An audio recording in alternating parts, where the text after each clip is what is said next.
Shalom sahabatku, mari kita siapkan hati kita untuk dapat merenungkan kebenaran firman-Nya di pagi hari ini, yaitu ketika Allah menutup pintu.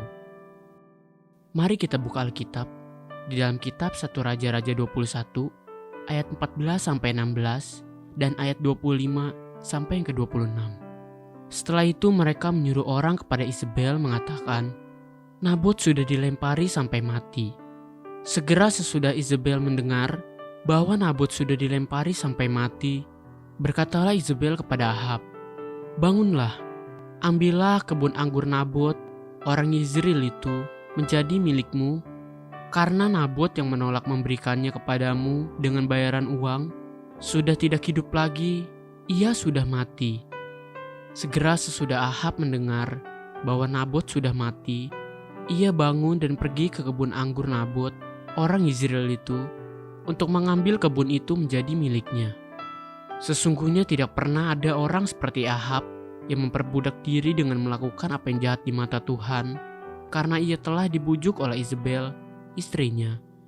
Bahkan ia telah berlaku sangat keji dengan mengikuti berhala-berhala, tepat seperti yang dilakukan oleh orang Amori yang telah dihalau Tuhan dari depan orang Israel.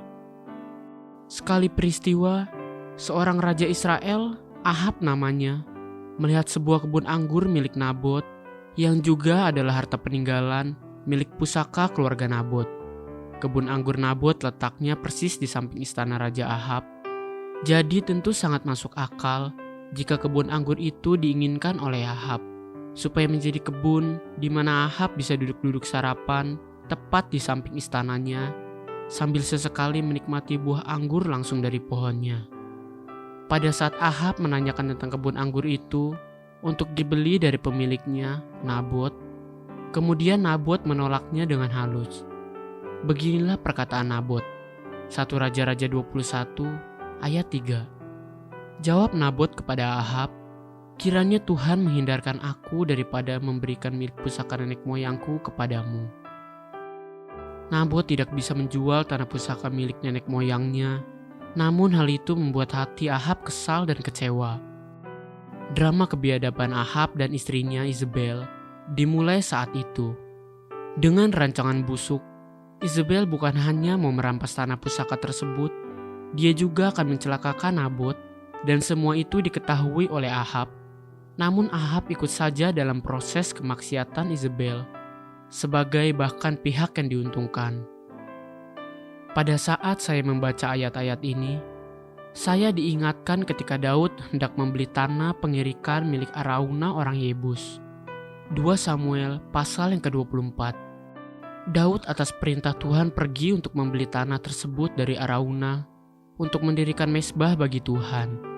Araunah bahkan awalnya menolak untuk menerima bayaran dari Daud.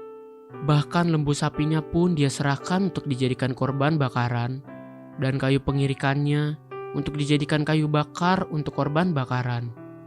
Araunah adalah orang Yebus, bukan orang Israel.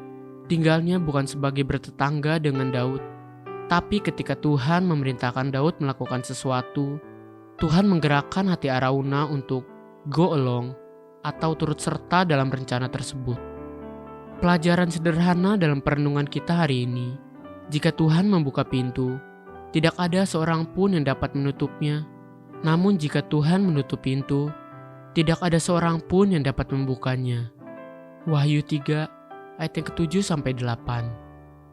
Peganglah kebenaran ini sebagai tanda untuk mengetahui kehendak Bapa surgawi.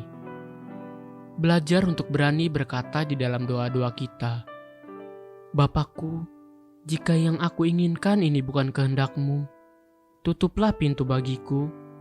Tapi jika ini kehendak-Mu, bukakan pintu bagiku."